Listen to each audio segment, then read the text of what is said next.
Hi friends, welcome to my channel. இன்றைக்கி என்ன பார்க்க போகிறோன்னா, திருப்பாவை பாசுரம் 5 விளக்கம் பார்க்கலாம்.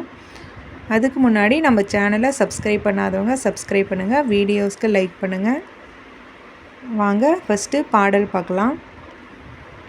மாயனை மண்ணு வடமதுரை மைந்தனை, தூய பெருநீர் யமுனை துறைவனை, ஆயர் குலத்தினில் தோன்றும் அணிவிளக்கை, தாயை குடல் விளக்கஞ் செய்த தாமோதரனை, தூயோமாய் வந்து நாம் தூமலர் தூவித் தொழுது, வாயினார் பாடி மனதினார் சிந்திக்க, போய பிழையும் புகுதருவான் நின்றனவும், தீயினில் தூசாகும் செப்பேலோர் எம்பாவாய்.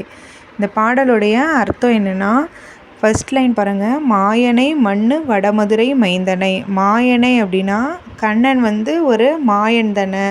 இப்போ கண்ண அவதாரத்தில் கண்ணன் வந்து ரொம்ப சேட்டை பண்ணிட்டு குறும்பு பண்ணிட்டு இருப்பாங்கல்ல, அதை தான் மாயனைன்னு சொல்கிறாங்க. இப்போ ராம அவதாரத்தில் பார்த்திங்கன்னா ராமர் வந்து ஒரு கடவுள் அப்படின்னே காமிச்சிருக்க மாட்டாங்க.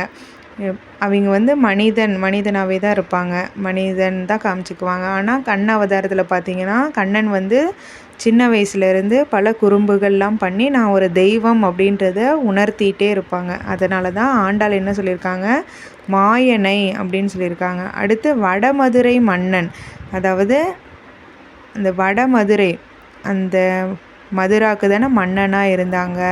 அதனால தான் வடமதுரை தென்மதுரை அந்த மாதிரி இருக்கிறனால தான் குறிப்பாக அந்த வடமதுரைக்கு மன்னனாக இருந்தாங்க கண்ணன் அப்படின்னு சொல்லி ஆண்டாள் அது குறிப்பாக சொல்லியிருக்காங்க.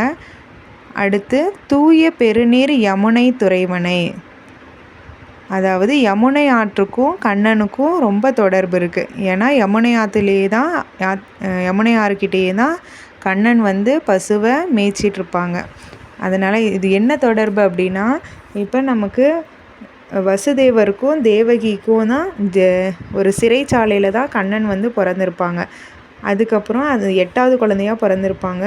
கம்சன் கிட்டேருந்து கண்ணனை காப்பாற்றுறதுக்காக வசுதேவன் வந்து கண்ணனை ஒரு கூடையில் போட்டு தலை மேலே வச்சுட்டு யசோதா கிட்ட கொடுக்கறதுக்காக வந்திருப்பாங்க.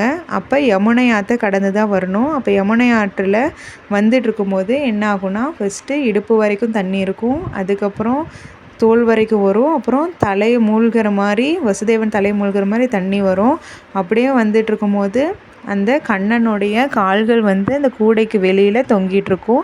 அப்போ வந்து அந்த கால்கள் வந்து யமுனை ஆற்றுல பட்டு யமுனை ஆற்றுக்கு தெரியும், ஓ நம்ம தெய்வம் வந்திருக்கு, கண்ணன் வந்திருக்காங்க அப்படின்னு சொல்லிட்டு நம்ம வந்து இப்போ சாமியை வந்து நம்ம தொட்டு வணங்கணும்னு நினைப்போம். ஆனாலுமே அந்த சாமிக்கு நம்ம தொந்தரவாக இருக்கக்கூடாது அப்படின்னு சொல்லி யமுனை ஆறு வந்து என்ன பண்ணுன்னா, தன்னுடைய தண்ணியெல்லாம் எடுத்து வறட்சியாக காட்சி தரும். அப்போ வந்து அந்த வசுதேவர் வந்து யசோதா கிட்ட கொண்டு போய் கண்ணனை கொடுக்கறதுக்கு உதவியாக இருக்கும்னு சொல்லிட்டு தான் அந்த மாதிரி யமுனை ஆறு பண்ணியிருக்கோம். அதை நன்றி கடனாக வச்சு தான் யமுனை ஆற்றுக்கிட்டேயே எப்பயுமே கண்ணன் வந்து ஆடு மாடுகளை மேய்ப்பாங்க. இங்கே என்ன சொல்லியிருக்காங்க, தூய பெருநீர் யமுனை துறைவனை, அந்த யமுனை ஆற்றுக்கிட்ட இருக்காங்க. ஆயர் குலத்தினில் தோன்றும் அணி விளக்கை. ஆயர் குலம், அதாவது ஒரு இடைக்குலம் வந்து பெருமைப்படுற மாதிரி இருக்கணும்னு சொல்லிட்டு அந்த கண்ணன் வந்து என்ன பண்ணுவாங்க, ஆயர்குலம், அதாவது ஆடு மாடு மேய்க்கிறவங்களாக இருப்பாங்க. அதை இந்த இடத்துல குறிச்சிருக்காங்க. தாயை குடல் விளக்கஞ் செய்த தாமோதரனை, அதாவது தன்னுடைய தாய்கிட்ட தன்னுடைய வாயில் உலகமே அடங்கியிருக்கு அப்படின்னு சொல்லி கண்ணன் வந்து காமிச்சிருப்பாங்க. அதுக்கப்புறம் அந்த யசோதா வந்து என்ன பண்ணுவாங்கன்னா, கண்ணன் வந்து ரொம்ப சேட்டை பண்ணி வெண்ணெயெல்லாம் திருடி பக்கத்து வீட்டிலேருந்து சாப்பிட்றாங்கன்னு சொல்லிட்டு எல்லோரும் பக்கத்து வீட்டில் இருக்கவங்களாம் யசோதா கிட்ட கம்ப்ளைண்ட் பண்ணுவாங்க. அப்போ வந்து யசோதா வந்து உரலில் கட்டி போடுவாங்க. அப்போ கட்டி போடும்போது கூட யசோதாவால் கட்டி போட முடியாது.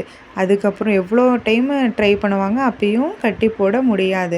நீளமான கயிறு எடுத்துகிட்டு வந்தாலுமே கரெக்டாக அந்த கட்டுற டைமில் அந்த கயிறு வந்து குட்டியாயிரும். அதுக்கப்புறம் கண்ணனே வாங்கி நானே கட்டிக்கிறேன் அப்படின்னு சொல்லி கட்டி போடுவாங்க. அதாவது இதுலேருந்து என்ன சொல்கிறாங்கன்னா, கண்ணனை யாராலையும் கட்டி போட முடியாது, அவரே நினச்சாதான் அவரை கட்டி போட முடியும் அப்படின்னு சொல்லி அந்த இடத்துல உணர்த்தியிருப்பாங்க. அதுக்கப்புறம் அவங்க கட்டி போட்டு போயிடுவாங்க.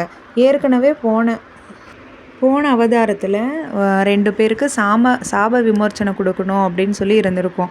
அதனால் இந்த கண்ணன் வந்து என்ன பண்ணுவாங்கன்னா, உரலை தள்ளிக்கிட்டே ஒரு 2 மரத்துக்கடி போய் மாட்டிடுவாங்க. அப்போ வந்து மாட்டும்போது அந்த உரலை வந்து அவர் அழுத்தம் கொடுத்து எடுக்கும்போது அந்த மரம் வந்து கீழே விழுந்து அதுலேருந்து 2 பேரும் சாப விமோச்சனம் அடைவாங்க. அப்படி அந்த உரலை எடுக்கும்போது அந்த கயிறு இந்த உரலை இழுத்துட்டு வரும்போது அந்த கயிறு வந்து கண்ணனுடைய வயிற்றில் அழுந்திருக்கும். அதனால தான் அந்த கண்ணனுக்கு வந்து தழும்பு இருக்கும் வயிற்றில்.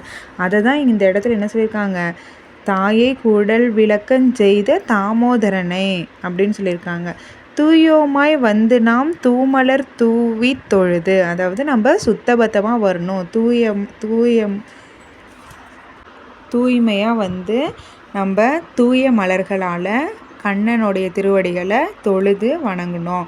வாயினார் பாடி மனதினார் சிந்திக்க, நம்ம வாயால் எப்போவுமே அந்த நாராயணனுடைய புகழ் வந்து பாடிக்கிட்டே இருக்கணும். மனதாலையுமே நம்ம வந்து அவரையே தான் சிந்திக்கணும்.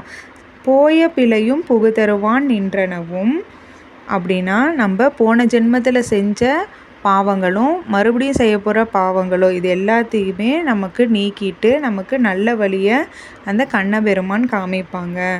தீயினில் தூசாகும் செப்பேலோர் எம்பாவாய், அதாவது போய பிழையும் புகுதருவான் நின்றனவும் தீயினில் தூசாகும் செப்பேலோர் எம்பாவாய்னா நம்ம அந்த பாவங்கள்லாம் தீயில் தூசாயிரும் அப்படின்னு சொல்கிறாங்க. நம்ம இந்த கண்ணனை வணங்கினா நம்ம செஞ்ச பாவங்கள்லாம் தீயில் தூசாகிற அந்த சாம்பல் மாதிரி நம்ம பாவங்களும் சாம்பல் ஆகும் அப்படின்னு சொல்கிறாங்க. அதனால் நம்ம கண்ணபெருமானை வணங்கணும் அப்படின்னு சொல்லி ஆண்டாள் வந்து அழகாக சொல்லியிருக்காங்க. மாயனை மண்ணு வடமதுரை மைந்தனை ஃபஸ்ட்லேருந்து பார்க்கலாம். இப்போ வந்து இந்த மாயன் வடமதுரை மன்னனான இந்த மாயன் வந்து என்ன பண்ணுறாங்க, ஒரு ஆயர் குலத்தில் தோன்றி ஒரு அணிவிளக்காக திகழ்ந்திருக்காங்க.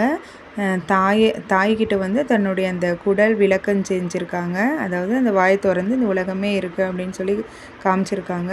அவரை வந்து நம்ம வந்து தூய மனசுடையும் நம்ம தூய்மையாக வந்து தூய்மையான மலர்களால் தொழுது நம்ம வந்து வாயால் நம்ம பாடி மனசுலையும் அந்த கண்ணனையே நினச்சிட்டு நம்ம இருந்து வணங்கினோம்னா நமக்கு பாவங்கள் எல்லாம் இந்த தீயில் சாம்பலாகிற மாதிரி தூசாயிரும் அப்படின்னு சொல்லி நமக்கு இந்த பாடலில் சொல்லியிருக்காங்க.